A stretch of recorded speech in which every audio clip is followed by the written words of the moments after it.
Hi ನಮಸ್ತೆ ಎಲ್ಲರಿಗೂ Kannada study hub YouTube ಚಾನಲ್ಗೆ ಸ್ವಾಗತ. ಸೊ ಇವತ್ತಿನ ಸೆಷನಲ್ಲಿ ನಾವೇನು ನೋಡೋಣ ಅಂತ ಹೇಳಿದ್ರೆ ಮುಂಬರ್ತಕ್ಕಂಥ ಅಗ್ನಿವೀರ್ ಪರೀಕ್ಷೆ RRB NTPC ಮತ್ತು RRB D ಗ್ರೂಪ್ಗೆ ಕೇಳಬಹುದಾದಂತಹ ಪ್ರಮುಖ ಪ್ರಶ್ನೋತ್ತರಗಳ ಒಂದು ಡಿಸ್ಕಷನ್ನ ಈ ಒಂದು ಸೆಷನ್ನಲ್ಲಿ ನಾವು ಮಾಡೋಣ, ಸರಿನಾ? ಸೊ ಬನ್ನಿ ವಿಡಿಯೋನ ಸ್ಟಾರ್ಟ್ ಮಾಡೋಣ. ವಿಡಿಯೋ ಸ್ಟಾರ್ಟ್ ಮಾಡೋಕ್ಕಿಂತ ಮುಂಚೆ ವಿಡಿಯೋ ಕೊನೆವರೆಗೂ ನೋಡಿ ಅಂತ ಹೇಳ್ತಾ, ಹಾಗೆ ವಿಡಿಯೋ ಕೊನೆವರೆಗೂ ನೋಡಿದ ನಂತರ ವಿಡಿಯೋ ಇಷ್ಟ ಆದರೆ ಲೈಕ್ ಮಾಡಿ, ಸಬ್ಸ್ಕ್ರೈಬ್ ಮಾಡಿ. ಇಫ್ ನಿಮಗೆ ವಿಡಿಯೋ ಇಷ್ಟ ಆಗಲಿಲ್ಲ ಅಂದರೆ ಆಬ್ವಿಯಸ್ಲಿ ಡಿಸ್ಲೈಕ್ ಮಾಡಿ ಅಂತ ಹೇಳ್ತಾ ಮೊದಲ ಪ್ರಶ್ನೆ ಹೋಗೋಕ್ಕಿಂತ ಮುಂಚೆಯೂ ಕೂಡ ಒಂದು ಫೇಕ್ ಇಲ್ಯೂಷನ್ ಇದೆ ನಿಮ್ಮ ಎಲ್ಲರ ಹತ್ರವೂ ಕೂಡ. ಅದೊಂದು ಕ್ಲಿಯರ್ ಮಾಡ್ತೀನಿ. ಏನು ಅಂದರೆ, ಸರ್ ಇದು ಥಂಬ್ನೇಲ್ ನೀವು ಅಗ್ನಿವೀರ್ದು ಹಾಕಿದ್ದೀರಾ, ಬಟ್ ಕ್ಲಾಸಲ್ಲಿ ಹೇಳೋದಾದರೆ ಇದು RRB NTPC ಮತ್ತು RRB D ಗ್ರೂಪ್ಗೂ ಕೂಡ ಇದು ಯೂಸ್ಫುಲ್ ಆಗುತ್ತೆ ಅಂತ ಹೇಳ್ತಾ ಇದ್ದೀರಾ ಅಂತ. ಏನು ಅಂದರೆ, ಇವಾಗ ಅಗ್ನಿವೀರ್ ಪರೀಕ್ಷೆಗೆ ಕೇಳಿರೋ ಪ್ರಶ್ನೆ UPSCಯಲ್ಲಿ ಕೇಳಬಾರ್ದು ಅಂತ ರೂಲ್ ಇದೆಯಾ? ಇಲ್ಲ. ಹಾಗೆ ಇವಾಗ ನಿಮ್ಮ RRB NTPCಗೆ, RRB D ಗ್ರೂಪ್ಗೆ, RPF ಕಾನ್ಸ್ಟೇಬಲ್ಗೆ, RPF SIಗೆ, RRB JEಗೆ ಅಥವಾ ನೀವು SSC ಯಾವುದೇ ಎಕ್ಸಾಮ್ ಬರೆದ್ರೂ ಕೂಡ ಸೇಮ್ ಇದೆ. ಓಕೆ, ನಿಮ್ಮ ಸಿಲೆಬಸ್ ಸೇಮ್ ಇದೆ, ಎಲ್ಲದರಲ್ಲೂ ಕೂಡ ಸಿಲೆಬಸ್ ಸೇಮ್ ಇದೆ. ಆಲ್ಮೋಸ್ಟ್ ಸೆಂಟ್ರಲ್ ಗೌರ್ಮೆಂಟ್ ಎಲ್ಲ ಎಕ್ಸಾಮ್ ಕೂಡ ಸೇಮ್ ಇದ್ದಾವೆ. UPSC ಸಿಲೆಬಸ್ ಚೇಂಜ್ ಇದೆ. ಬಟ್ ಏನು ಅಂದರೆ, ನಿಮ್ಮ ಈ RRB ಎಕ್ಸಾಮು ಹಾಗೆ SSC ಎಕ್ಸಾಮು ಪ್ರತಿಯೊಂದರ ಈ ಸಿಲೆಬಸ್ ಏನಿದೆ ಅಂದರೆ ಆಲ್ಮೋಸ್ಟ್ 99% ಸೇಮ್ ಇದೆ. ಸರಿಲ್ಲ ಸರ್, ಕೆಲವೊಂದು ಕಡೆ ಇಂಗ್ಲೀಷ್. ನಾನು ಹೇಳ್ತಾ ಇರೋದು ಈ ಜಿ ಕೆ ಕ್ವಶನ್ ಪೇಪರ್ ಏನು ಮಾಡ್ತಾರೆ ಅಲ್ವಾ, ಸೊ ಆ ಪ್ರಶ್ನೆ ಪತ್ರಿಕೆ ಅದು ಹೇಳ್ತಾ ಇದ್ದೀನಿ. ಬಟ್ ಕ್ವಶನ್ದು ಡೆಪ್ತ್ ಚೇಂಜ್ ಆಗುತ್ತೆ, ಸರಿನಾ? ಸೊ ಇವಾಗ ಸಿಂಧೂ ನಾಗರಿಕತೆಯ ಬಗ್ಗೆ ನಿಮಗೆ PC ಎಕ್ಸಾಮಲ್ಲಿ ಕೇಳಿದ್ದಾನೆ, ಅಗ್ನಿವೀರ್ ಎಕ್ಸಾಮಲ್ಲಿ ಕೇಳಿದ್ದಾನೆ, ಹಾಗೆ ನಿಮ್ಮ ಈ BSF ಕಾನ್ಸ್ಟೇಬಲ್ ಹೆಡ್ ಕಾನ್ಸ್ಟೇಬಲ್ ಎಕ್ಸಾಮಲ್ಲಿ ಕೇಳಿದ್ದಾನೆ, ಮತ್ತು ಯಾವುದು SSCನಲ್ಲಿ ಸಾಕಷ್ಟು ಸರಿ ಕೇಳಿದ್ದಾನೆ, UPSCಯಲ್ಲಿ ಕೇಳಿದ್ದಾನೆ. ಬಟ್ ಏನು ಅಂದರೆ ಡೆಪ್ತ್ ಅಷ್ಟೇ ಚೇಂಜ್ ಆಗೋದು. ಇವಾಗ ನಿಮಗೆ ಈ PC ಎಕ್ಸಾಮಲ್ಲಿ ಅಥವಾ ಈ ಅಗ್ನಿವೀರ್ ಎಕ್ಸಾಮಲ್ಲಿ ಹೇಗೆ ಕೇಳಬಹುದು, ಇವಾಗ ಹರಪ್ಪ ಎಂಬ ನಗರವನ್ನು ಕಂಡು ಹಿಡಿದವ್ರು ಯಾರು ಅಂತ ನಿಮಗೆ ಕೇಳಬಹುದು, ಸರಿನಾ? ಸೊ ಯಾರಾಗ್ತಾರೆ ಹೇಳಿ ನೋಡೋಣ, ಹೇಳಿ ಅದನ್ನು ಕಾಮೆಂಟ್ ಹಾಕಿ, ಸರಿನಾ? ಸೊ ಈ ರೀತಿಯ ಜಸ್ಟ್ ಸಿಂಪಲ್ 1 ಲೈನ್ ಕ್ವಶನ್ನ ನಿಮಗೆ ಕೇಳ್ತಾನೆ. ಬಟ್ ಅದನ್ನು ಯಾವ ವರ್ಷ ಕಂಡುಹಿಡಿದ್ರು, ಆ ಕಂಡುಹಿಡಿದಾಗ ಈ ಪುರಾತತ್ವ ಇಲಾಖೆಯ ಅಧ್ಯಕ್ಷರು ಯಾರಾಗಿದ್ದರು. ಸೊ ಈ ರೀತಿ ಸ್ವಲ್ಪ ಡೆಪ್ತಾಗಿ ಇಳಿಯೋದು ನಿಮಗೆ ಬೇರೆ ಎಕ್ಸಾಮಲ್ಲಿ. ಲೈಕ್ ಇವಾಗ ನಿಮ್ಮ RRB NTPC ತಗೊಳ್ಳಿ ಮತ್ತು D ಗ್ರೂಪ್ ಅಲ್ಲಾದರೂ ಕೂಡ ಸ್ವಲ್ಪ ಒಂದು ಡೆಪ್ತಲ್ಲಿ ಕೇಳ್ತಾನೆ ನಿಮಗೆ, ಸರಿನಾ?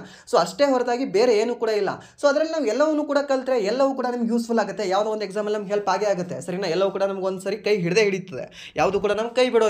ಓಕೆ, ಸೊ ಒಂದು ಟೈಮಲ್ಲಿ ನಮಗೆಲ್ಲವೂ ಕೂಡ ಹಿಡಿತದೆ ಅನ್ನೋ ನಂಬಿಕೆ ಇರಲಿ.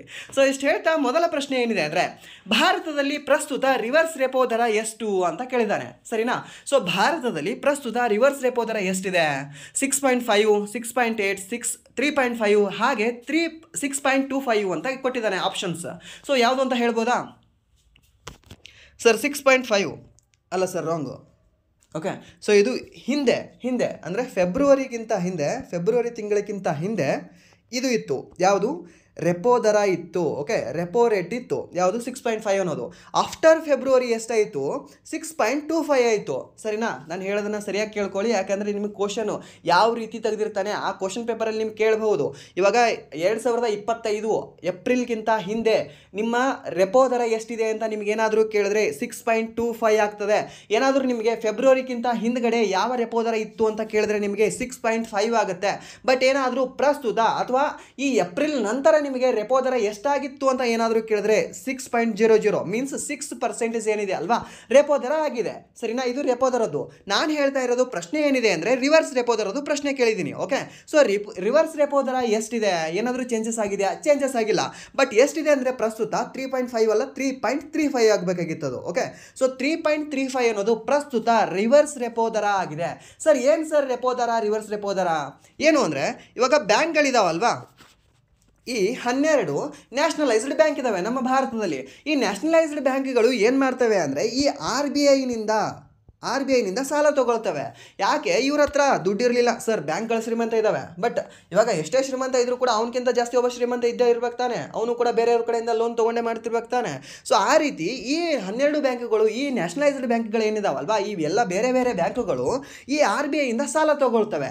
ಆ ಸಾಲ ಈ RBI ಅವರು ಇವ್ರಿಗೆ ಕೊಡ್ತಾರಲ್ವಾ, ಯಾರಿಗೆ? ಈ ಬ್ಯಾಂಕ್ಗಳಿಗೆ. ಅದನ್ನು ನಾವೇನಂತ ಕರಿತೀವಿ ಅಂದರೆ ರೆಪೋ ರೇಟ್ ಅಂತ ಕರಿತೀವಿ. ಆ ಬಡ್ಡಿ ದರಕ್ಕೆ ನಾವು ಕರೆಯೋದು ಹೆಸರೇನು ಅಂದರೆ ರೆಪೋ ರೇಟ್ ಅಂತ, ಸರಿನಾ? ಸಿಂಪಲ್ ಆಗಿ. ಬಟ್ ಹಾಗೆ ಇವಾಗ ಎಷ್ಟೇ ಶ್ರೀಮಂತ ಆದರೂ ಕೂಡ ಅವನಕ್ಕಿಂತ ಕಡಿಮೆ ಶ್ರೀಮಂತ ಇರೋನ ಹತ್ರ ಸ್ವಲ್ಪನಾದರೂ ಯಾವಾಗಲೂ ಕೊಡಪ್ಪ ಒಂದು 20 ರೂಪಾಯಿ ಒಂದು ಚಹಾ ಕುಡಿದು ಬರ್ತೀನಿ ಅಂತ ಕೇಳಲ್ವಾ? ಸೊ ಹಾಗೆ ಏನೋ ಒಂದು ಟೈಮಲ್ಲಿ ಇರಲಿಲ್ಲ ದುಡ್ಡು ಅಂದರೆ ಈತ RBI ಕೂಡ ಇದ್ರೇನೋ ರಿಟರ್ನ್ ತೊಗೊಳ್ತಾನೆ ಸಾಲ ಇವ್ರ ಕಡೆಯಿಂದ. ಸೊ ಆ ಒಂದು ಬಡ್ಡಿ ದರಕ್ಕೆ ನಾವೇನಂತ ಕರಿತೀವಿ ಅಂದರೆ ರಿವರ್ಸ್ ರೆಪೋ ರೇಟ್ ಅಂತ ಅಷ್ಟೇ. ಈ ರೆಪೋ ರೇಟ್ ಅಂದರೆ ಇವ್ರು ಕೊಡೋದು, ರಿವರ್ಸ್ ರೆಪೋ ರೇಟ್ ಅಂದರೆ ಅದ್ರ ಉಲ್ಟಾ ಅಷ್ಟೇ. ಅಷ್ಟೇ ಸಿಂಪಲ್ ಆಗಿರೋದು. ಓಕೆ, ಬಟ್ ಯಾವಾಗಲೂ ಕೂಡ ಈ ರೆಪೋ ರೇಟೇ ಜಾಸ್ತಿ ಇರುತ್ತೆ. ಓಕೆ, ರೆಪೋ ರೇಟೇ ಜಾಸ್ತಿ ಇರುತ್ತೆ, ರಿವರ್ಸ್ ರೆಪೋ ರೇಟ್ ಆಲ್ವೇಸ್ ಕಡಿಮೆನೇ ಇರುತ್ತೆ. ನಿಮಗೆ ಸ್ಟೇಟ್ಮೆಂಟ್ ವೈಸ್ ಕೊಡ್ಬೋದು ನಿಮಗೆ, ಅಥವಾ ನಿಮಗೆ ಹೇಳಿಕೆಗಳು ಕೊಡ್ಬೋದು, 4 ಆಪ್ಷನ್ ಕೊಡ್ಬೋದು. ಹೇಗೆ ಅಂದರೆ ಈ ಕೆಳಗಿನ ಯಾವ ಒಂದು ಹೇಳಿಕೆ ಸರಿಯಾಗಿದೆ ಅಂತ.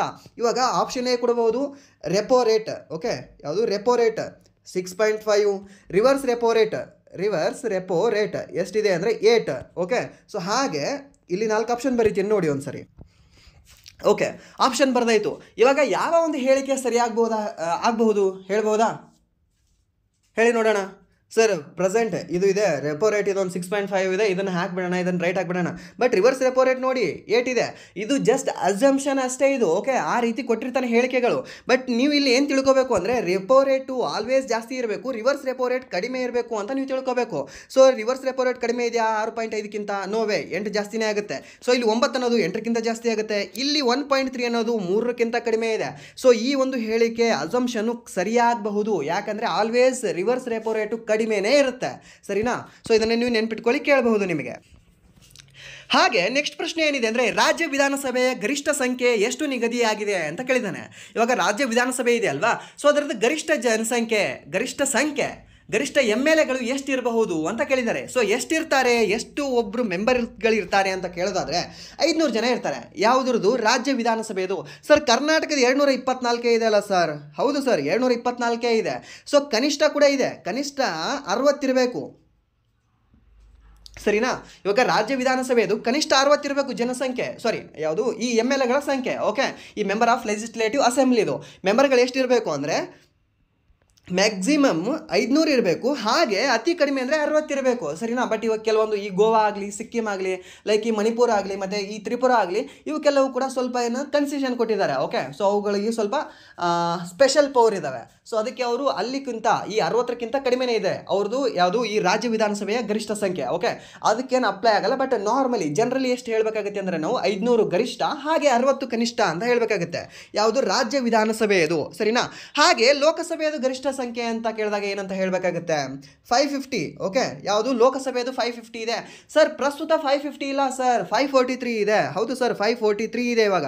ಬಟ್ ಅದನ್ನು ಎಲ್ಲಿವರೆಗೂ ಹೆಚ್ಚಿಸ್ಬೋದು ಅಂದರೆ 550ವರೆಗೂ ಹೆಚ್ಚಿಸ್ಬೋದು, ಅಲ್ಲಿವರೆಗೂ ಗರಿಷ್ಠ ನಾವು ಮಾಡ್ಕೋಬಹುದು ಅಂತ ಇದೆ ಇವಾಗ ಸಂವಿಧಾನದಲ್ಲಿ. ಓಕೆ, ಮೇ ಬಿ ತಿದ್ದುಪಡಿ ಮಾಡಿ ಅದನ್ನು 550 ಇರೋದನ್ನು 700 ಕೂಡ ಮಾಡಬಹುದು, 800 ಕೂಡ ಮಾಡಬಹುದು. ಏನಾದರೂ ಇವಾಗ ಈ ಕ್ಷೇತ್ರಗಳಿದಾವಲ್ವಾ, ಕ್ಷೇತ್ರ ಪುನರ್ವಿಂಗಡಣೆ ಆಯಿತು ಅಂದರೆ ಜಾಸ್ತಿ ಕೂಡ ಆಗ್ಬೋದು, ಕಡಿಮೆ ಕೂಡ ಆಗಬಹುದು. ಸರಿನಾ?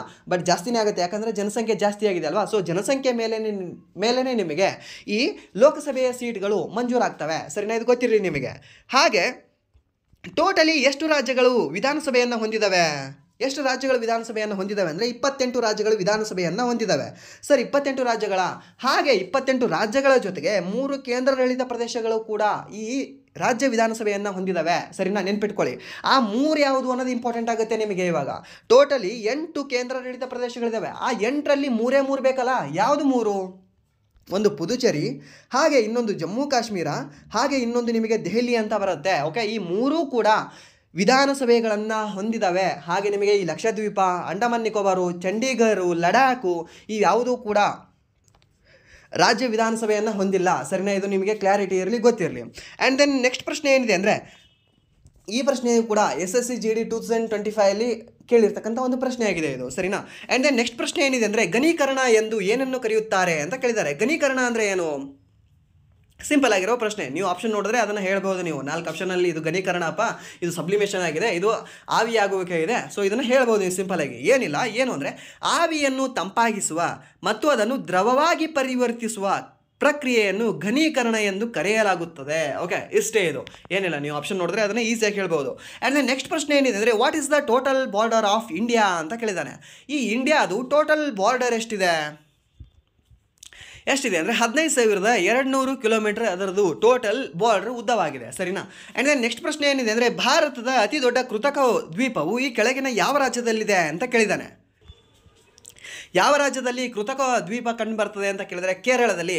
ಸರ್ ಅತಿ ದೊಡ್ಡ ದ್ವೀಪ ಎಲ್ಲಿದೆ ಅಂದರೆ ಈ ನಮ್ಮ ಮಜುಲಿ ದ್ವೀಪ ಅಸ್ಸಾಂ ರಾಜ್ಯದಲ್ಲಿದೆ ಅಂತ ನೀವು ಹೇಳ್ಬೋದು. ಬಟ್ ಇಲ್ಲಿ ಕೇಳಿರೋ ಪ್ರಶ್ನೆ ಸ್ವಲ್ಪ ಸರಿಯಾಗಿ ಓದಬೇಕಾಗುತ್ತೆ. ಕೃತಕ ದ್ವೀಪ, ಆರ್ಟಿಫಿಷಿಯಲ್ ಐಲ್ಯಾಂಡ್ ಅಂತ ಕೇಳಿದ್ದಾರೆ. ಇವಾಗ ಆರ್ಟಿಫಿಷಿಯಲ್ ಐಲ್ಯಾಂಡ್ ಅಂದರೆ ಎಲ್ಲಿದೆ ಅಂದರೆ ಕೇರಳದಲ್ಲಿ ಕಂಡುಬರ್ತದೆ. ಆ ದ್ವೀಪದ ಹೆಸರೇ ಕೇಳಿದ್ರೆ ಏನಂತ ಹೇಳಬೇಕಾಗುತ್ತೆ?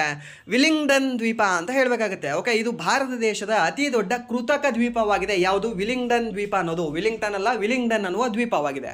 ಸರಿನಾ? ಎಲ್ಲಿ? ಕೇರಳದಲ್ಲಿ ಕಂಡುಬರ್ತದೆ. ಇದು ಕೇರಳದ ಕೊಚ್ಚಿ ನಗರದ ಒಂದು ಭಾಗವಾಗಿದೆ. ಯಾವುದು? ಕೊಚ್ಚಿ ಸಿಟಿ ಏನಿದೆ ಅಲ್ವಾ, ಆ ಕೊಚ್ಚಿ ಸಿಟಿಯ ಒಂದು ಭಾಗ ಯಾವುದಾಗಿದೆ ಅಂದರೆ ಈ ವಿಲಿಂಗ್ಡನ್ ಅನ್ನುವ ಒಂದು ದ್ವೀಪವಾಗಿದೆ. ಸರಿನಾ? ಇದು ಗೊತ್ತಿರಲಿ ನಿಮಗೆ ಕೇಳಬಹುದು. ಆ್ಯಂಡ್ ದೆನ್ ನೆಕ್ಸ್ಟ್ ಪ್ರಶ್ನೆ ಏನಿದೆ ಅಂದರೆ union public service commission of India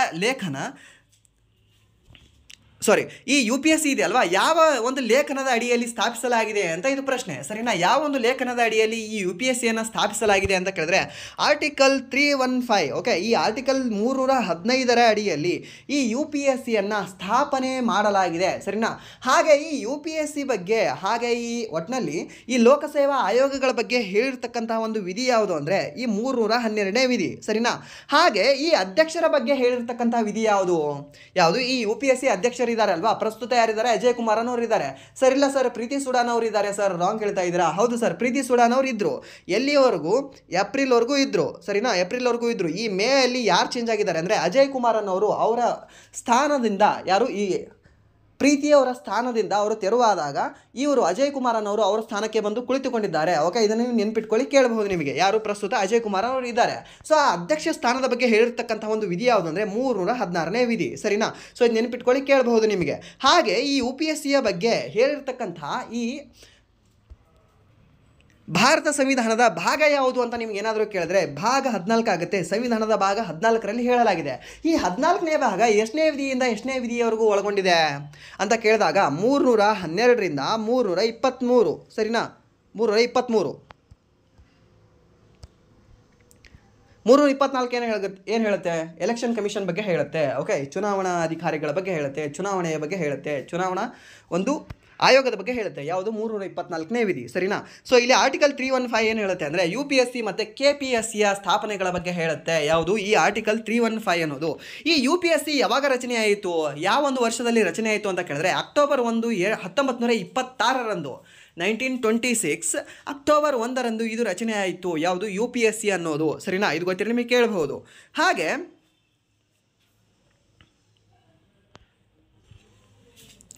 ಮೊಟ್ಟ ಮೊದಲ UPSC ಅಧ್ಯಕ್ಷರು ಯಾರು ಅಂತ ಕೂಡ ಕೇಳಬಹುದು. ಮೊಟ್ಟ ಮೊದಲ UPSC ಅಧ್ಯಕ್ಷರು ಯಾರಾಗ್ತಾರೆ ಅಂದರೆ ಅರ್ನೆಸ್ಟ್ ಬಾರ್ಕರ್ ಅಂತ ಬರ್ತಾರೆ. ಓಕೆ, ಅರ್ನೆಸ್ಟ್ ಬಾರ್ಕರ್ ಅನ್ನೋರು ಮೊಟ್ಟ ಮೊದಲ ಈ UPSC ಅಧ್ಯಕ್ಷರಾಗಿದ್ದಾರೆ. ಸರಿನಾ? ಇದು ಗೊತ್ತಿರಲಿ ನಿಮಗೆ, ಇದನ್ನು ಕೂಡ ನಿಮಗೆ ಕೇಳಬಹುದು. ಆ್ಯಂಡ್ ದೆನ್ ನೆಕ್ಸ್ಟ್ ಪ್ರಶ್ನೆ, ಇಂಪಾರ್ಟೆಂಟ್ ಪ್ರಶ್ನೆ ಏನು ಅಂದರೆ ಸಂವಿಧಾನದ ಯಾವ ತಿದ್ದುಪಡಿಯಲ್ಲಿ ಮತದಾನದ ವಯಸ್ಸನ್ನು 21ರಿಂದ 18ಕ್ಕೆ ಇಳಿಸಲಾಯಿತು ಅಂತ.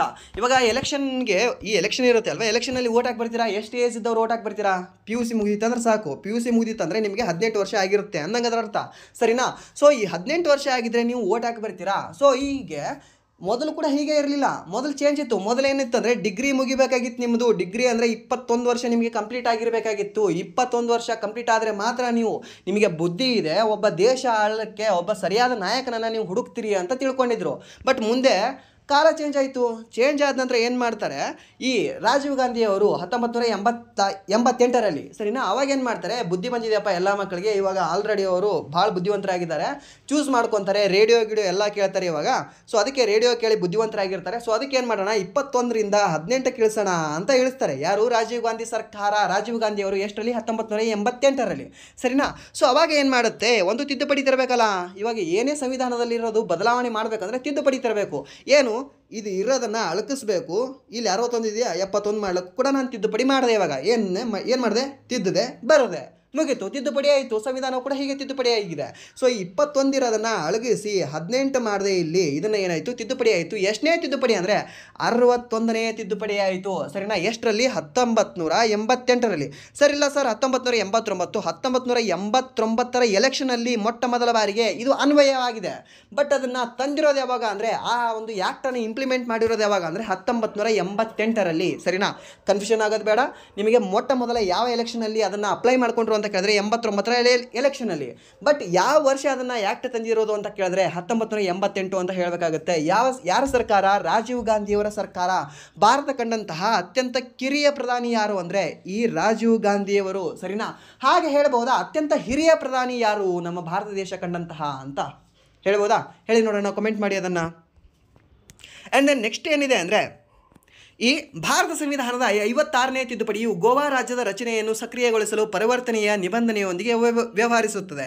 ಸೊ ಹಾಗೆ ಈ SSC-GD ಮತ್ತು RPF ಅಲ್ಲಿ ಕೇಳಿದ್ರು ಈ ಎಲ್ಲ ಆರ್ಟಿಕಲ್ಸ್ ಬಗ್ಗೆ, ಓಕೆ ಸಾರಿ ಈ ಎಲ್ಲ ತಿದ್ದುಪಡಿಯ ಬಗ್ಗೆ. ಸೊ ಅದಕ್ಕೆ ಅದನ್ನು ಕೂಡ ಸ್ವಲ್ಪ ಮೆನ್ಷನ್ ಮಾಡಿದ್ದೀನಿ, ಅದನ್ನು ಕೂಡ ಹೇಳ್ತಾ ಇದ್ದೀನಿ. ಓಕೆ, ಏನು ಅಂದರೆ ಈ 56ನೇ ತಿದ್ದುಪಡಿ ಎದಕ್ಕೆ ಸಂಬಂಧ ಹೊಂದಿದೆ ಅಂತ ಕೇಳಿದ್ರೆ ಈ ಗೋವಾ ರಾಜ್ಯಕ್ಕೆ ಸಂಬಂಧ ಹೊಂದಿದೆ. ಯಾವುದು ಈ 56ನೇ ತಿದ್ದುಪಡಿ ಅನ್ನೋದು. ಹಾಗೆ ಭಾರತ ಸಂವಿಧಾನದ 65ನೇ ತಿದ್ದುಪಡಿ ಎದಕ್ಕೆ ಸಂಬಂಧ ಹೊಂದಿದೆ ಅಂತ ಕೇಳಿದ್ರೆ ಪರಿಶಿಷ್ಟ ಜಾತಿಗಳು ಮತ್ತು ಪರಿಶಿಷ್ಟ ಪಂಗಡದ ರಾಷ್ಟ್ರೀಯ ಆಯೋಗದ ಸಂವಿಧಾನ ಮತ್ತು ಶಾಸನಬದ್ಧ ಅಧಿಕಾರಗಳೊಂದಿಗೆ ವ್ಯವಹರಿಸುತ್ತದೆ. ಯಾವುದು? ಭಾರತ ಸಂವಿಧಾನದ 65ನೇ ತಿದ್ದುಪಡಿ. ಹಾಗೆ 25ನೇ ತಿದ್ದುಪಡಿ ಎದಕ್ಕೆ ಸಂಬಂಧ ಹೊಂದಿದೆ ಹೇಳ್ಬೋದಾ? ಡಿಸ್ಟ್ರಿಕ್ಟ್ ಮ್ಯಾಜಿಸ್ಟ್ರೇಟ್ಗಳು, ಓಕೆ, ಜಿಲ್ಲಾ ನ್ಯಾಯಾಧೀಶರ ಬಗ್ಗೆ ಹೇಳುತ್ತದೆ. ಅವರ ವೇತನ ಭತ್ಯೆ, ಅವರ ಈ ಏನು ಇದನ್ನು ಮಾಡ್ತಾರಲ್ವಾ ವರ್ಗಾವಣೆ, ಆ ವರ್ಗಾವಣೆಯ ಬಗ್ಗೆ ಹೇಳೋದು ಒಂದು ತಿದ್ದುಪಡಿ ಯಾವುದು ಅಂದರೆ ನಿಮಗೆ 25ನೇ ತಿದ್ದುಪಡಿಯಲ್ಲಿ ಹೇಳಲಾಗಿದೆ. ಓಕೆ, ಅಲ್ಲಿ ತಿದ್ದುಪಡಿ ಮಾಡಿದ್ದಾರೆ. ಯಾವುದು? ಈ ಡಿಸ್ಟ್ರಿಕ್ಟ್ ಮ್ಯಾಜಿಸ್ಟ್ರೇಟ್ಗಳದು. ಓಕೆ, ಇದನ್ನು ಗೊತ್ತಿರಲಿ ನಿಮಗೆ, ಇದನ್ನು ಕೂಡ ಕೇಳ್ಬೋದು. 65 ಸ್ವಲ್ಪ 25 ಮ್ಯಾಚ್ ಆಗುತ್ತಲ್ಲ, ಸೊ ಅದಕ್ಕೆ ಹೇಳಿದೆ. ಆ್ಯಂಡ್ ದೆನ್ ನೆಕ್ಸ್ಟ್ 70ನೇ ತಿದ್ದುಪಡಿ ಎದಕ್ಕೆ ಸಂಬಂಧ ಹೊಂದಿದೆ ಅಂತ ಕೇಳಿದ್ರೆ ರಾಷ್ಟ್ರಪತಿಯ ಚುನಾವಣೆಯು ಕ್ಷೇತ್ರಗಳಲ್ಲಿ ರಾಷ್ಟ್ರ ರಾಜಧಾನಿ ದೆಹಲಿ ಮತ್ತು ಪಾಂಡಿಚೇರಿಯ ಕೇಂದ್ರಾಡಳಿತ ಪ್ರದೇಶಗಳನ್ನು ಒಳಗೊಂಡಿದೆ. ಓಕೆ, ಸೊ ಮೊದಲು ಏನಾಗಿತ್ತು, ಈ ರಾಷ್ಟ್ರಪತಿಯ ಒಂದು ಚುನಾವಣೆ ಆಗಬೇಕಾಗಿದ್ರೆ ಜಸ್ಟ್ ಅಂದರೆ ನಿಮಗೆ ಈ 25 ರಾಜ್ಯಗಳು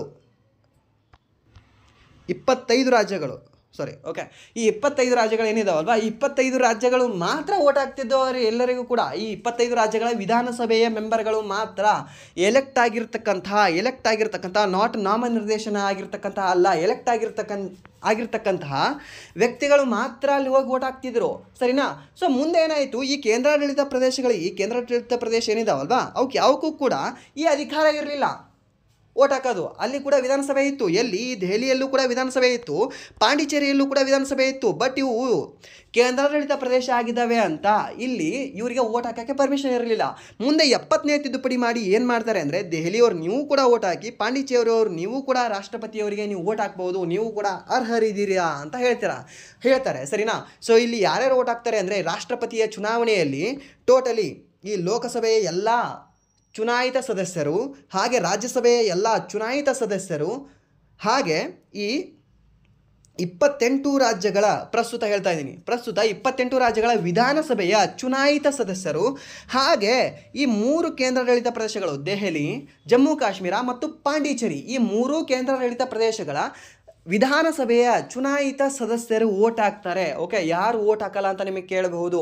ಬೇರೆ ಯಾವುದೋ ಒಂದು ನಿಮಗೆ ಕೇಂದ್ರಾಡಳಿತ ಪ್ರದೇಶನ ಕೊಡಬಹುದು, ಯಾವುದೋ ಒಂದು ರಾಜ್ಯದ ಹೆಸರು ಕೊಡಬಹುದು, ಅಥವಾ ತ್ರಿಪುರಾ ಅಂತ ಕೊಡಬಹುದು. ಇವರು ಈ ವಿಧಾನಸಭೆಯ ಸದಸ್ಯರು ಓಟ್ ಹಾಕ್ತಾರಾ ರಾಷ್ಟ್ರಪತಿಗೆ ಅಂತ ಕೇಳಬಹುದು. ಸೊ ಹಾಗೆ ಕೇಳಿದಾಗ ಕನ್ಫ್ಯೂಷನ್ ಆಗೋದು ಬೇಡ. ಓಕೆ, ಲೋಕಸಭೆ, ರಾಜ್ಯಸಭೆ, ಹಾಗೆ 28 ರಾಜ್ಯಗಳ ವಿಧಾನಸಭೆ, ಹಾಗೆ ಈ 3 ಕೇಂದ್ರಾಡಳಿತ ಪ್ರದೇಶಗಳ ವಿಧಾನಸಭೆ, ಈ ಎಲ್ಲ ಚುನಾಯಿತ ಸದಸ್ಯರು ಮಾತ್ರ ಓಟ್ ಹಾಕ್ತಾರೆ. ಯಾರಿಗೆ?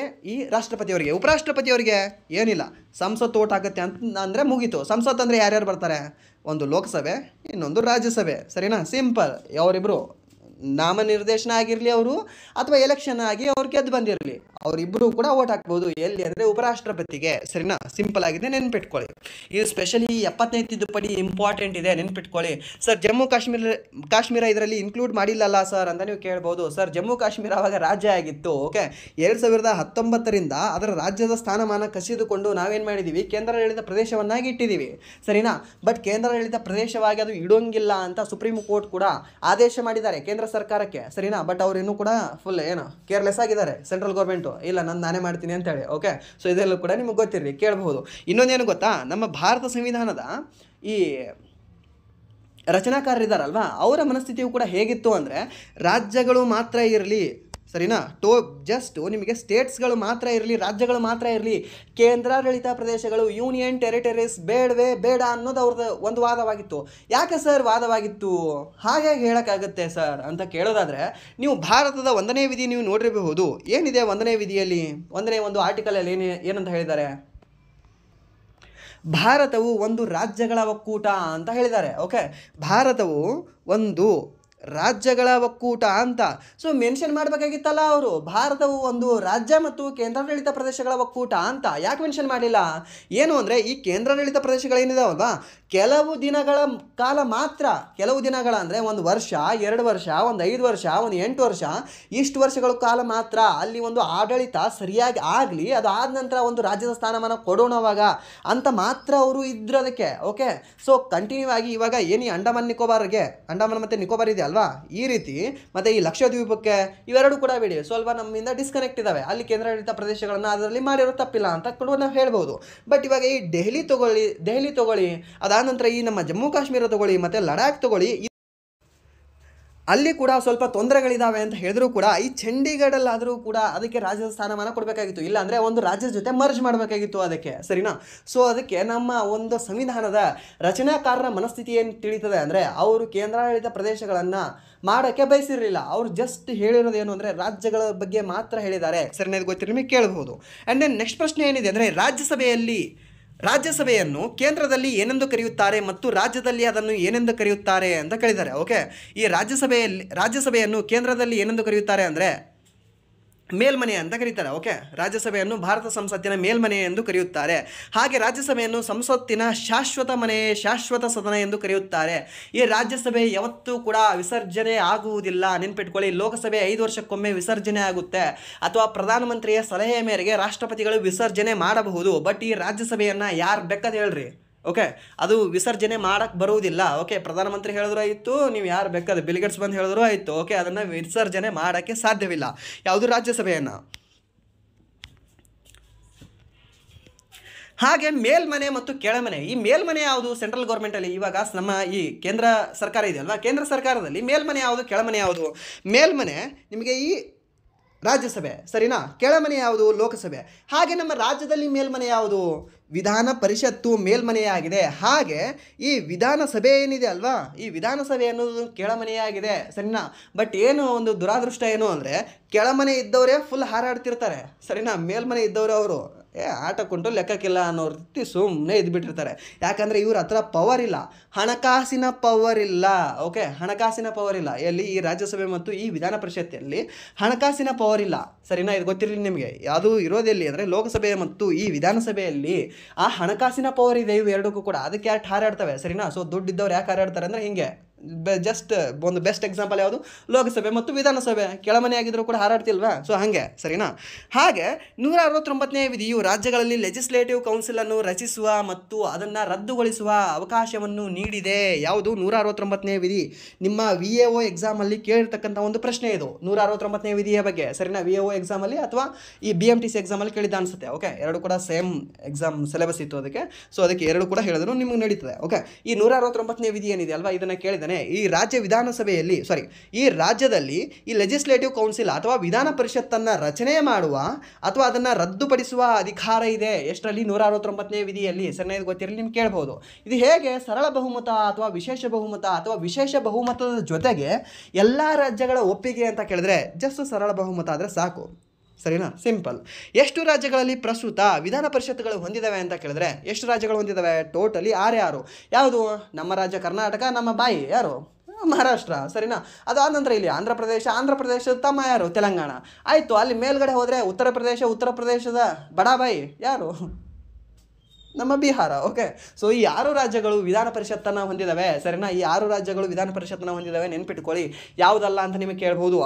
ಅದಕ್ಕಿಂತ ಒಂದು ಬ್ಯೂಟಿಫುಲ್ ಪ್ರಶ್ನೆ ಏನು ಗೊತ್ತಾ?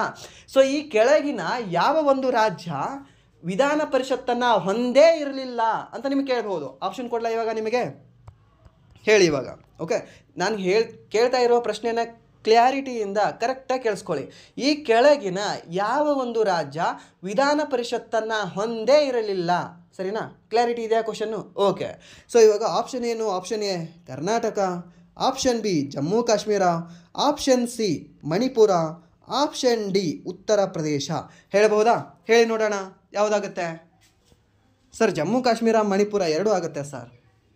ಹೀಗಾದರೆ ರಾಂಗ್ ಆಗುತ್ತಲ್ಲ, ಯಾವುದಾದ್ರೂ 50-50 ಮಾಡಿ ಇದನ್ನು ಬಿಟ್ಟು ಬರ್ತೀರಾ. ಓಕೆ, ಬಟ್ ನಾನೇನು ಕೇಳಿದ್ದೀನಿ, ಹೊಂದೇ ಇಲ್ಲ ಅಂತ ಕೇಳಿದ್ದೀನಿ. ಹೊಂದೇ ಇಲ್ಲ ಅಂತ ಕೇಳಿದ್ರೆ ಮಣಿಪುರ ಹೊಂದಿಲ್ಲ ರೀ. ಓಕೆ, ಇಲ್ಲಿವರೆಗೂ ಅದರಲ್ಲಿ ವಿಧಾನ ಪರಿಷತ್ ಇಲ್ಲವೇ ಇಲ್ಲ.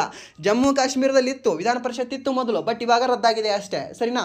ಹಾಗೆ ಮುಂದೊಂದು ದಿನ ಹೇಳ್ಬೋದು ನಾವು ಆಂಧ್ರ ಪ್ರದೇಶದಲ್ಲೂ ಕೂಡ ಇತ್ತು, ಈಗಿಲ್ಲ ಅಂತೇಳಿ. ಯಾಕಂದರೆ ಈ ಆಂಧ್ರ ಪ್ರದೇಶವೂ ಕೂಡ ಇದೇ 169ನೇ ವಿಧಿಯನ್ವಯ ನನಗೆ ವಿಧಾನ ಪರಿಷತ್ ಬೇಡವಪ್ಪ, ನನಗೆ ಸುಮ್ಮಿದ್ರೇನೋ ನಮ್ಮ ಪಾಡಿ ನಮ್ಗೆ ಇರಕ್ಕೆ ಬಿಡ್ರಿ, ವಿಧಾನಸಭೆಯವ್ರು ನಾವು ಇಟ್ಟೇ ಇರ್ತೀವಿ, ಕಿರಿಕಿರಿ ಆಗದಿ ವಿಧಾನ ಪರಿಷತ್ದವ್ರದ್ದು, ಇವ್ರನ್ನ ಮೊದಲು ಕರ್ಕೊಂಡು ಹೋಗ್ರಿ ಅಂಥೇಳಿ ಬೇಡ ಅಂಥೇಳಿ ಒಂದು ಅರ್ಜಿನ ಕೊಟ್ಟಿದ್ದಾರೆ. ಯಾರಿಗೆ?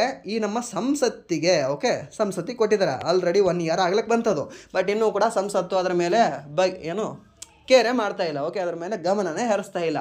ಬಟ್ ಹಾಗೆ ಈ ವೆಸ್ಟ್ ಬೆಂಗಾಲ್ ಏನಿದೆ ಅಲ್ವಾ, ಇವರು ಕೂಡ ಇದೇ 169ನೇ ವಿಧಿ ಅನ್ವಯ ನನಗೆ ವಿಧಾನ ಪರಿಷತ್ ಬೇಕಾಗಿದೆಯಪ್ಪ, ಬುದ್ಧಿವಂತರು ಭಾಳ ಇದ್ದಾರೆ, ಸೊ ಅವ್ರಿಗೆಲ್ಲರಿಗೂ ಕೂಡ ತಂದು ಕುಂದಿರ್ತೀನಿ ಮೇಲ್ಮನೆಯಾದಾಗ, ನನಗೆ ಕೊಡು ಅಂತ ಅವರು ಕೂಡ ಒಂದು ಅರ್ಜಿ ಹಾಕಿದ್ದಾರೆ. ಅವರಿಗೂ ಕೂಡ ರೆಸ್ಪಾನ್ಸ್ ಇಲ್ಲ, ಸರಿನಾ. ಸೊ ಅದಕ್ಕೆ ಯಾವ ಒಂದು ವಿಧಿಯಲ್ಲಿ ರಚನೆ ಮಾಡುವ ಮತ್ತು ರದ್ದುಗೊಳಿಸುವ ಅಧಿಕಾರ ಇದೆ ಅಂತ ಕೇಳಿದ್ರೆ ಈ 169ನೇ ವಿಧಿಯಲ್ಲಿ ಅನ್ನೋದು ನಿಮಗೆ ನೆನಪಿರಲಿ, ಕೇಳಬಹುದು. ಹಾಗೆ ಜಸ್ಟ್ ನಿಮಗೆ ವಿಧಾನ ಪರಿಷತ್ತರ ಬಗ್ಗೆ ಹೇಳುವ ವಿಧಿ ಯಾವುದು ಅಂತ ಕೇಳಿದ್ರೆ ಏನಂತ ಹೇಳ್ತೀರಾ?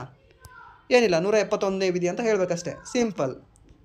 ರಚನೆ ಮತ್ತು ರದ್ದು ಮಾಡೋದು ಮಾತ್ರ 169, ನಿಮಗೆ ಜಸ್ಟ್ ವಿಧಾನ ಪರಿಷತ್ ಬಗ್ಗೆ ಹೇಳೋದು 171, ಸರಿನಾ. ಸೊ ಅದು ಕ್ಲಾರಿಟಿ ಇರಲಿ, ನಿಮಗೆ ಕನ್ಫ್ಯೂಷನ್ ಆಗೋದು ಬೇಡ. ಆ್ಯಂಡ್ ದೆನ್ ನೆಕ್ಸ್ಟ್ ಪ್ರಶ್ನೆ ಏನಿದೆ ಅಂದರೆ, ಲಕ್ಷದ್ವೀಪ ಯಾವ ಪ್ರದೇಶದಲ್ಲಿ ಬರುತ್ತದೆ ಅಂತ ಕೇಳ್ತಾನೆ. ಯಾವ ಪ್ರದೇಶದಲ್ಲಿ ಬರುತ್ತದೆ ರೀ ಲಕ್ಷದ್ವೀಪ? ಇವಾಗ ನಮ್ಮ ಭಾರತ ಹೀಗಿದೆ ಅಂದರೆ, ಹೀಗೆ ನಮ್ಮ ಭಾರತ ಇದೆ ಅಂದರೆ ಇಲ್ಲಿ ಲಕ್ಷದ್ವೀಪಗಳಿದ್ದಾವೆ. ಓಕೆ, ಇಲ್ಲಿ ನಿಮಗೆ ಅಂಡಮಾನ್ ನಿಕೋಬಾರ್ ಕಂಡು ಬರುತ್ತೆ, ಇಲ್ಲಿ ನಿಮಗೆ ಪಾಂಡಿಚೇರಿ ಕಂಡು ಬರುತ್ತೆ, ಇಲ್ಲಿ ನಿಮಗೆ ದಿಯು ದಮನ್ ಕಂಡು ಬರುತ್ತೆ, ಇಲ್ಲಿ ನಿಮಗೆ ಚಂಡೀಗಢ ಕಂಡು ಬರುತ್ತೆ, ಇಲ್ಲಿ ನಿಮಗೆ ದೆಹಲಿ ಕಂಡು ಬರುತ್ತೆ, ಇಲ್ಲಿ ನಿಮಗೆ ಜಮ್ಮು ಕಾಶ್ಮೀರ, ಅದರ ಮೇಲುಗಡೆ ನಿಮಗೆ ಎಲ್ಲೆಡೆ ಕಂಡು ಬರುತ್ತೆ. ಮುಗಿತಲ್ವಾ 8 ಕೇಂದ್ರಾಡಳಿತ ಪ್ರದೇಶಗಳು. ಸೊ ಸಿಂಪಲಾಗಿ ಇವಾಗ ಈ ಲಕ್ಷದ್ವೀಪ ಎಲ್ಲಿ ಕಂಡು ಬರುತ್ತೆ? ನಿಮಗೆ ಅರಬ್ಬಿ ಸಮುದ್ರದಲ್ಲಿ ಕಂಡು ಬರ್ತದೆ. ಓಕೆ, ಅರಬ್ಬಿ ಮಹಾಸಮುದ್ರದಲ್ಲಿ ಕಂಡು ಬರುತ್ತೆ. ಹಾಗೆ ಈ ಅಂಡಮಾನ್ ನಿಕೋಬಾರ್ ಎಲ್ಲಿ ಕಂಡು ಬರುತ್ತೆ? ಬಂಗಾಳ ಕೊಲ್ಲಿಯಲ್ಲಿ ಕಂಡುಬರುತ್ತೆ, ಸರಿನಾ. ಇದು ಗೊತ್ತಿರಲಿ, ನಿಮಗೆ ಕೇಳಬಹುದು. ಸೊ ಸಿಂಪಲ್ ಆಗಿರ್ತಕ್ಕಂಥ ಪ್ರಶ್ನೆ, ಏನಿಲ್ಲ ಇದು. ಹಾಗೆ ಇದು ಮಲಬಾರ್ ಕರಾವಳಿಯಿಂದ ಮೀನ್ಸ್ ಈ ಕೇರಳದ ಒಂದು ಕರಾವಳಿ ತೀರದಿಂದ ಎಷ್ಟು ದೂರದಲ್ಲಿದೆ ಅಂತ ಏನಾದರೂ ಕೇಳಿದ್ರೆ ನಿಮಗೆ 220ರಿಂದ 440 ಕಿಲೋಮೀಟರ್ ದೂರದಲ್ಲಿದೆ ಯಾವುದು ಈ ಲಕ್ಷದ್ವೀಪ ಅನ್ನೋದು, ಸರಿನಾ. ಇದು ಗೊತ್ತಿರಲಿ, ನಿಮಗೆ ಕೇಳಬಹುದು. ಆ್ಯಂಡ್ ದೆನ್ ನೆಕ್ಸ್ಟ್ ಪ್ರಶ್ನೆ ಏನಿದೆ ಅಂದರೆ, ಕಾಂಗ್ರೆಸ್ ಪಕ್ಷವು ಯಾವ ದಿನವನ್ನು ಪೂರ್ಣ ಸ್ವರಾಜ್ ದಿವಸ ಎಂದು ಆಚರಿಸಿತು ಅಂತ ಕೇಳಿದ್ದಾರೆ. ಇವಾಗ ಕಾಂಗ್ರೆಸ್ ಪಕ್ಷ ಯಾವ ದಿನವನ್ನು ಪೂರ್ಣ ಸ್ವರಾಜ್ ದಿವಸ ಎಂದು ಆಚರಿಸಿದೆ ಅಂತ ಕೇಳೋದಾದರೆ 26 ಜನವರಿ 1930ರಂದು ಇದು ಪೂರ್ಣ ಸ್ವರಾಜ್ಯವನ್ನು ಆಚರಿಸಿತ್ತು. ಯಾವುದು? ಕಾಂಗ್ರೆಸ್ಸು. ಎಲ್ಲಿ? ಲಾಹೋರ್ದಲ್ಲಿ, ಸರಿನಾ. ಲಾಹೋರ್ ಎಲ್ಲಿದೆ ಪ್ರಸ್ತುತ? ಪಾಕಿಸ್ತಾನದಲ್ಲಿ, ಸರಿನಾ. ರಾವಲ್ಪಿಂಡಿಯಲ್ಲಿದೆ, ಪಾಕಿಸ್ತಾನದಲ್ಲಿ. ಕರಾಚಿಯಲ್ಲಿದೆ, ಪಾಕಿಸ್ತಾನದಲ್ಲಿ, ಸರಿನಾ. ಇಸ್ಲಾಮಾಬಾದ್ ಎಲ್ಲಿದೆ? ಪಾಕಿಸ್ತಾನದಲ್ಲಿ. ಪಾಕಿಸ್ತಾನದ ರಾಜಧಾನಿ ಇಸ್ಲಾಮಾಬಾದ್ ಅಂತ ಕಂಡುಬರುತ್ತೆ, ಸರಿನಾ. ಇದು ಗೊತ್ತಿರಲಿ, ನಿಮಗೆ ಕೇಳಬಹುದು. ಬಟ್ ಅವಾಗ ಈ ಜನವರಿ 26, 1930ರಂದು ಈ ಕಾಂಗ್ರೆಸ್ ಪಕ್ಷ ಏನಿದೆ ಅಲ್ವಾ, ಸ್ವಾತಂತ್ರ್ಯ ದಿನ ಎಂದೇ ಆಚರಣೆ ಮಾಡಿರ್ತಾರೆ. ಬಟ್ ನಮಗೆ ಸ್ವಾತಂತ್ರ್ಯ ಸಿಕ್ಕಿರೋದು ಯಾವಾಗ? ಆಗಸ್ಟ್ 15. ಓಕೆ, ಬಟ್ ಅದಕ್ಕೇನು ಮಾಡ್ತಾರೆ, ಈ ಜನವರಿ 26ರಂದು ನಾವೇನು ಮಾಡ್ಕೊಳ್ಳೋಣ, ಚೇಂಜ್ ಮಾಡ್ಕೊಳ್ಳೋಣ ಅಂತ ಹೇಳ್ತಾರೆ. ಓಕೆ, ಆ ಜನವರಿ 26ರನ್ನು ನಾವು ಏನು ಮಾಡೋಣ ಅಂದರೆ ಈ ಸಂವಿಧಾನ ದಿನವನ್ನಾಗಿ, ಗಣರಾಜ್ಯೋತ್ಸವ ದಿನವನ್ನಾಗಿ ಆಚರಣೆ ಮಾಡೋಣ ಅಂತ ಆ ಒಂದು ನೆನಪಿನಿಗೋಸ್ಕರ ಈ 1930 ಜನವರಿ 26 ನೆನಪಿನಿಗೋಸ್ಕರ ಈ ನಮ್ಮ ಒಂದು ಸಂವಿಧಾನ ಈ ಜನವರಿ 26, 1950ರಂದು ಜಾರಿಗೆ ಬಂತು, ಸರಿನಾ. ಇದು ಗೊತ್ತಿರಲಿ, ನಿಮಗೆ ಕೇಳಬಹುದು. ಆ್ಯಂಡ್ ದೆನ್ ನೆಕ್ಸ್ಟ್ ಪ್ರಶ್ನೆ ಏನಿದೆ ಅಂದರೆ, ಟ್ರಾನ್ಸಿಸ್ಟರ್ ಯಾವುದರಿಂದ ಮಾಡಲ್ಪಟ್ಟಿದೆ ಅಂತ ಕೇಳಿದ್ದಾರೆ. ಟ್ರಾನ್ಸಿಸ್ಟರ್ ಯಾವುದರಿಂದ ಮಾಡಲ್ಪಟ್ಟಿದೆ ರೀ? ಸಿಂಪಲ್ ಆಗಿರ್ತಕ್ಕಂಥ ಒಂದು ಪ್ರಶ್ನೆ. ಟ್ರಾನ್ಸಿಸ್ಟರ್ ಯಾವುದರಿಂದ ಅಂದರೆ ಅರೆವಾಹಕ ವಸ್ತುಗಳಿಂದ ಮಾಡಲ್ಪಟ್ಟಿದೆ. ಓಕೆ, ಸೆಮಿ ಕಂಡಕ್ಟರ್ಗಳಿಂದ ಮಾಡಲ್ಪಟ್ಟಿದೆ ಯಾವುದು? ಟ್ರಾನ್ಸಿಸ್ಟರ್ ಅನ್ನೋದು. ಈ ಸೆಮಿ ಕಂಡಕ್ಟರ್ಗಳು ಯಾವ್ದ್ಯಾವುದು? ಸಿಲಿಕಾನ್ ಮತ್ತು ಜರ್ಮೇನಿಯಂ ಅನ್ನುವ ಫೇಮಸ್ ಸೆಮಿ ಕಂಡಕ್ಟರ್ಗಳಿವು. ಓಕೆ, ಅರೆವಾಹಕಗಳು ಅಂತ ಹೇಳ್ತೀವಿ ನಾವು. ಇನ್ನು ಬೇರೆ ಬೇರೆ ಕೂಡ ಇದ್ದಾವೆ, ಇನ್ನೂ 4-5 ಇದ್ದಾವೆ ನಿಮ್ಮ ಈ ಟೇಬಲಲ್ಲಿ, ಪೆರಿಯೋಡಿಕ್ ಟೇಬಲಲ್ಲಿ.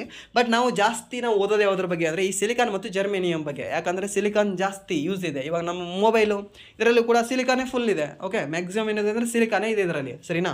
ಸೊ ಸಿಲಿಕಾನ್ನಿಂದ ಮಾಡಲ್ಪಟ್ಟಿರ್ತಕ್ಕಂತಹ ಈ ಸೆಮಿ ಕಂಡಕ್ಟರ್ಗಳಿದ್ದಾವೆ. ಓಕೆ, ಸೊ ಟ್ರಾನ್ಸಿಸ್ಟರ್ ಎದರಿಂದ ಮಾಡಲ್ಪಟ್ಟಿರುತ್ತೆ ಅಂದರೆ ಸೆಮಿ ಕಂಡಕ್ಟರ್ಗಳಿಂದ ಮಾಡಲ್ಪಟ್ಟಿರುತ್ತೆ. ಆ ಸೆಮಿ ಕಂಡಕ್ಟರಲ್ಲಿ ಏನೇನಿರ್ತದೆ ಅಂತ ಕೇಳಿದ್ರೆ ಈ ಸಿಲಿಕಾನ್ ಮತ್ತು ಜರ್ಮೇನಿ ಇರಬಹುದು, ಸರಿನಾ. ಸೊ ಇದು ಏನಾಗಿದೆ ಅಂದರೆ ಒಂದು ಡೋಪ್ಡ್ ಸೆಮಿ ಕಂಡಕ್ಟರ್ ಆಗಿದ್ದಾವೆ. ಓಕೆ, ಯಾವುದು?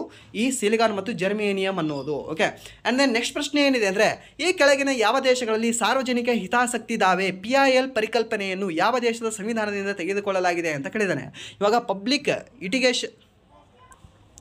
ಇಂಟ್ರೆಸ್ಟ್ ಲಿಟಿಗೇಷನ್ ಅಂತ ಬರುತ್ತೆ ಗೊತ್ತಾ, PIL ಅಂತ. ಆ PIL ಅನ್ನು ಯಾವ ಒಂದು ದೇಶದಿಂದ ತೆಗೆದುಕೊಂಡು ಬಂದಿದ್ದಾರೆ ಅಂದರೆ ಯಾವ ದೇಶದಲ್ಲಿ ಇತ್ತು ಅದೇ ರೀತಿ ನಾವು ಕೂಡ ಅಳವಡಿಸ್ಕೊಂಡಿದ್ದೀವಿ ಅಂತ ಕೇಳೋದಾದರೆ ಈ ಅಮೇರಿಕನ್ ಕಾನೂನಿನಿಂದ ಇದನ್ನು ತೆಗೆದುಕೊಳ್ಳಲಾಗಿದೆ. ಓಕೆ, ಈ ಅಮೇರಿಕಾ ದೇಶ ಏನಿದೆ ಅಲ್ವಾ, ಅಮೇರಿಕಾ ದೇಶದಲ್ಲಿ ಇದ್ದಿರ್ತಕ್ಕಂತಹ ಈ PIL ಅನ್ನು ನಮ್ಮ ಭಾರತ ದೇಶದಲ್ಲೂ ಕೂಡ ನಾವು ಅಳವಡಿಕೆ ಮಾಡ್ಕೊಂಡಿದ್ದೇವೆ.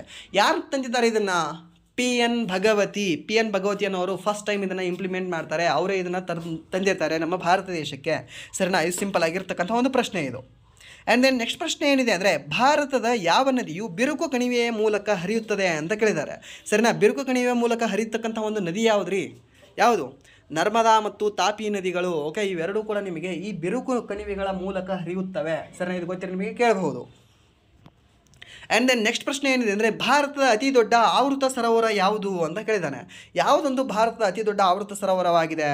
ಯಾವುದಾಗಿದೆ ಅಂದರೆ ಚಿಲ್ಕಾ ಸರೋವರ. ಚಿಲ್ಕಾ ಲೇಕ್ ಎಲ್ಲಿ ಕಂಡು ಬರ್ತದೆ? ಒಡಿಶಾ ಒಂದು ರಾಜ್ಯದಲ್ಲಿ ಕಂಡು ಬರ್ತದೆ. ಯಾವುದು ಈ ಚಿಲ್ಕಾ ಲೇಕ್ ಅನ್ನೋದು ಯಾವ ಒಂದು ರಾಜ್ಯದಲ್ಲಿ ಕಂಡು ಬರ್ತದೆ ಅಂದರೆ ಒಡಿಶಾ ರಾಜ್ಯದಲ್ಲಿ ಕಂಡು ಬರ್ತದೆ. ಸರಿನಾ? ಇಷ್ಟು ನೆನಪಿರಲಿ ನಿಮಗೆ, ಇದು ಕೇಳಬಹುದು ನಿಮಗೆ. ಹಾಗೆ ಇದು ನಮ್ಮ ಭಾರತ ದೇಶದ ಅತ್ಯಂತ ದೊಡ್ಡ ಉಪ್ಪು ನೀರಿನ ಸರೋವರ ಯಾವುದು ಅಂತ ಕೇಳಿದ್ರು ಕೂಡ ನಿಮಗೆ ಇದೇ ಚಿಲ್ಕಾ ಲೇಕ್ ಅಂತ ಹೇಳಬೇಕಾಗುತ್ತೆ. ಸರಿನಾ? ಹಾಗೆ ವಿಶ್ವದ 2ನೇ ಅತಿ ದೊಡ್ಡ ಕರಾವಳಿ ಆವೃತವಾಗಿದೆ. ಯಾವುದು? ಇದೇ ಚಿಲ್ಕಾ ಲೇಕ್ ಅನ್ನೋದು.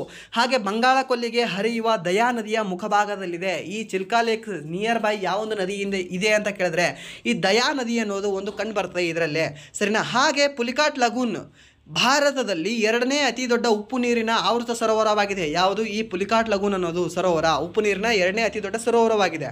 ಹಾಗೆ ನೆಕ್ಸ್ಟ್ ಯಾವುದು ಅಂದರೆ ಕೊಲ್ಲೇರು ಸರೋವರವು ಏಷ್ಯಾದ ಅತಿ ದೊಡ್ಡ ಆಳವಿಲ್ಲದ ಕೆರೆಯಾಗಿದೆ ಅಂತ. ಓಕೆ, ಅತಿ ದೊಡ್ಡ ಆಳವಿಲ್ಲದ ಕೆರೆ, ಆಳ ಇಲ್ಲ ಬಟ್ ಅತಿ ದೊಡ್ಡದಾಗಿದೆ. ಯಾವುದು? ಈ ಕೊಲ್ಲೇರು ಸರೋವರ. ಹಾಗೆ ಅದೊಂದು ಸಿಹಿ ನೀರಿನ ಸರೋವರ. ಇದು ಕೃಷ್ಣ ಮತ್ತು ಗೋದಾವರಿ ನದಿ ಡೆಲ್ಟಾಗಳ ನಡುವೆ ಕಂಡು ಬರುತ್ತದೆ. ಯಾವುದು? ಈ ಕೊಲ್ಲೇರು ಸರೋವರ ಅನ್ನೋದು.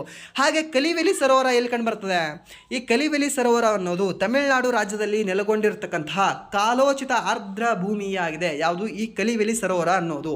ಸರಿ, ಇಷ್ಟು ಗೊತ್ತಿರಲಿ ನಿಮಗೆ ಕೇಳಬಹುದು. ಹಾಗೆ ಭಾರತದಲ್ಲಿ ಕಂಡುಬರ್ತಕ್ಕಂಥ ಅತ್ಯಂತ ದೊಡ್ಡ ಸಿಹಿ ನೀರಿನ ಸರೋವರ ಯಾವುದು?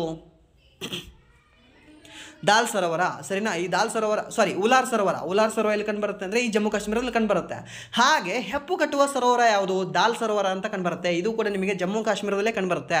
ಹಾಗೆ ಸೆಕೆಂಡ್ ಬಿಗ್ಗೆಸ್ಟ್ ಸಿಹಿ ನೀರಿನ ಸರೋವರ ಇನ್ ಇಂಡಿಯಾ. ಓಕೆ, ಸೊ ಮೊದಲನೇದು ಯಾವುದು ಅಂದರೆ ನಿಮಗೆ ಈ ಉಲಾರ್ ಸರೋವರ. ಸೆಕೆಂಡ್ ಹೈಯೆಸ್ಟ್ ಯಾವುದು ಅಂದರೆ ನಿಮಗೆ ಯಾವುದು? ಈ ದಾಲ್ ಸರೋವರ ಕಂಡುಬರುತ್ತೆ. ಎರಡೂ ಕೂಡ ನಿಮಗೆ ಈ ಜಮ್ಮು ಕಾಶ್ಮೀರದಲ್ಲಿ ಕಂಡುಬರ್ತವೆ. ಸರಿನಾ? ಇದು ಗೊತ್ತಿಲ್ಲ ನಿಮಗೆ ಕೇಳಬಹುದು. ಹಾಗೆ ಕಾಶ್ಮೀರದ ಒಡವೆ ಅಂತ ನಾವು ಯಾವುದನ್ನು ಕರಿತೀವಿ ಅಥವಾ ಶ್ರೀನಗರದ ಒಡವೆ ಅಂತ ನಾವು ಯಾವುದನ್ನು ಕರಿತೀವಿ ಅಂದರೆ ಇದೇ ದಾಲ್ ಸರೋವರಕ್ಕೆ ನಾವು ಕರಿತೀವಿ. ಸರಿನಾ? ಇದು ಗೊತ್ತಿಲ್ಲ ನಿಮಗೆ ಕೇಳಬಹುದು. ಹಾಗೆ ನೆಕ್ಸ್ಟ್ ಪ್ರಶ್ನೆ ಏನಿದೆ ಅಂದರೆ ಮೇರಿ ಕ್ಯೂರಿ ಮತ್ತು ಪೀರಿ ಕ್ಯೂರಿ, ಕ್ಷಮಿಸಿ ಇದು ಸ್ವಲ್ಪ ಮಿಸ್ ಆಗಿದೆ. ಆ್ಯಂಡ್ ದೆನ್ ನೆಕ್ಸ್ಟ್ ಪ್ರಶ್ನೆ ಏನಿದೆ ಅಂದರೆ ICC ಮಹಿಳಾ T20 ವಿಶ್ವಕಪ್ 2024 ಯಾವ ದೇಶ ಗೆದ್ದಿದೆ? ಯಾವ ದೇಶ ಗೆದ್ದಿದೆ ಅಂತ ಕೇಳೋದಾದರೆ ನ್ಯೂಜಿಲೆಂಡ್ ದೇಶ ಗೆದ್ದಿದೆ. ಯಾವುದಾದ್ರೂ ಫೈನಲ್ ಇತ್ತು ಅಂದರೆ ಈ ದಕ್ಷಿಣ ಆಫ್ರಿಕಾ ಮತ್ತು ನ್ಯೂಜಿಲೆಂಡ್ ಫೈನಲ್ ಇತ್ತು. ಅಲ್ಲಿ ಸೋತವ್ರು ಯಾರು ಅಂದರೆ ದಕ್ಷಿಣ ಆಫ್ರಿಕಾ, ಗೆದ್ದವ್ರು ಯಾರು ಅಂದರೆ ನ್ಯೂಜಿಲೆಂಡು. ಹಾಗೆ ಇದೇ ICC ಪುರುಷರ T20 ವಿಶ್ವಕಪ್ 2024 ಗೆದ್ದಿರ್ತಕ್ಕಂತಹ ದೇಶ ಅಂತ ಕೇಳಿದ್ರೆ ನಮ್ಮ ಭಾರತ. ಯಾವುದನ್ನು ಸೋಲಿಸಿ? ಅಗೇನ್ ಈ ದಕ್ಷಿಣ ಆಫ್ರಿಕಾವನ್ನು. ಸರಿನಾ? ಇಷ್ಟು ನೆನಪಿಟ್ಕೊಳ್ಳಿ, ಕೇಳಬಹುದು, ನಿಮಗೆ ಇಂಪಾರ್ಟೆಂಟ್ ಇದೆ. ಹಾಗೆ ICC ಚಾಂಪಿಯನ್ಸ್ ಟ್ರೋಫಿ ಗೆದ್ದಿರ್ತಕ್ಕಂಥ ದೇಶ ಯಾವುದು?